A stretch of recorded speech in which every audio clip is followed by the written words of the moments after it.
हार्दिक अभिनंदन प्रस्तुत करते हैं और खास करके यहाँ के बच्चे जिनके अथक प्रयास और मेहनत से आज के इस 77 इंडिपेंडेंस डे कार्यक्रम को बहुत ही रोचक और मनोरम बनाने का काम किया है, उनका भी हम स्वागत करते हैं।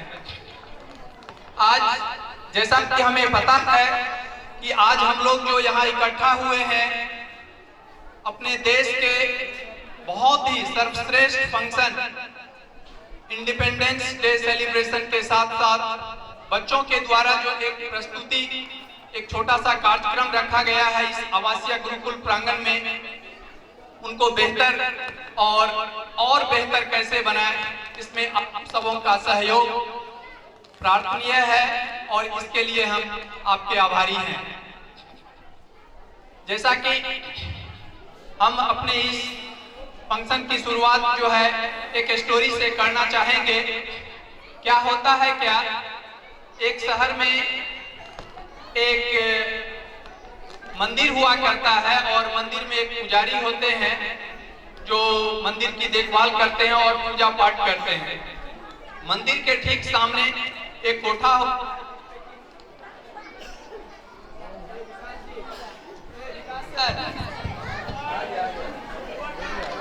मंदिर के सामने एक कोठा होता है जिसपे क्या है कि नृत्यांगना जो है रोज नृत्य क्या करती हैं और ये क्रम चलता रहता है कि अचानक एक दिन उस एरिया में एक बहुत बड़ा तूफान आता है और उस तूफान में वो मंदिर भी नष्ट हो जाता है और वो कोठा भी नष्ट हो जाता है। और जैसा कि देखे तो नहीं है, जैसा कि हम लोग का मानना है कि मरने के बाद जब लोग ऊपर जाते हैं तो उनका कुछ हिसाब किताब होता है, तो ऐसा ही हुआ। जब वो ऊपर गए तो उनका हिसाब किताब हो रहा था, तो सबसे पहले उस नृत्यांगना को जो सजा सुनाई गई उसमें उनको मोक्ष की सजा सुनाई गई कि इनको मोक्ष भेजा जाता है। तो बाबा बहुत खुश हुए कि जब इस नृत्यांगना को मोक्ष मिल रहा है तो हमें लग रहा है कि इससे कुछ और ऊपर का चीज मिलेगा, लेकिन क्या होता है जब उनका नंबर आता है तो उनको नरक भेजा जाता है। तो बाबा बहुत गुस्से में आ जाते हैं और कहते हैं कि ऐसा क्यों।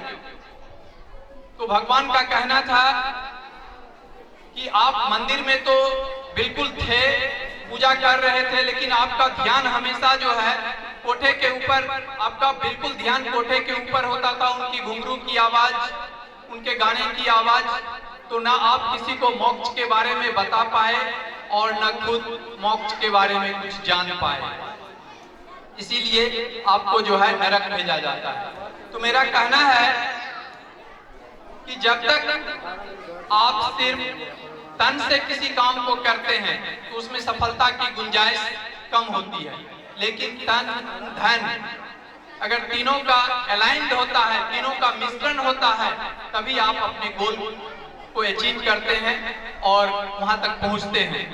तो खास करके आज मैं एक मैसेज यहाँ के बच्चों को और यहाँ के पेरेंट्स को देना चाहूंगा कि अगर जीवन में कुछ करना है तो आज का दिन जो है ये संकल्प लेने का दिन है।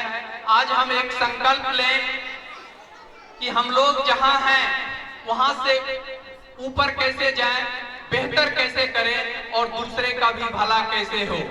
अगर इस बात का ध्यान रखते हैं तो इसके लिए दो चीज जरूरी है। क्या है कि पहले आपके पास वो जुनून होना चाहिए, आपके पास वो जिद होना चाहिए किसी काम को पूरा करने के लिए, और उस जिद को पूरा करने के लिए उसके प्रति आपका समर्पण होना चाहिए। अगर आपके पास जिद है और समर्पण है तो आप अपने गोल को बिल्कुल बखूबी आसानी से अचीव कर सकते हैं।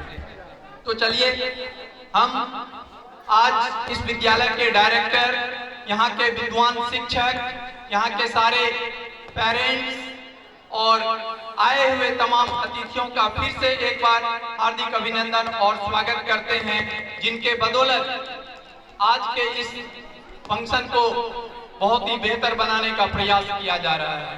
Thank you.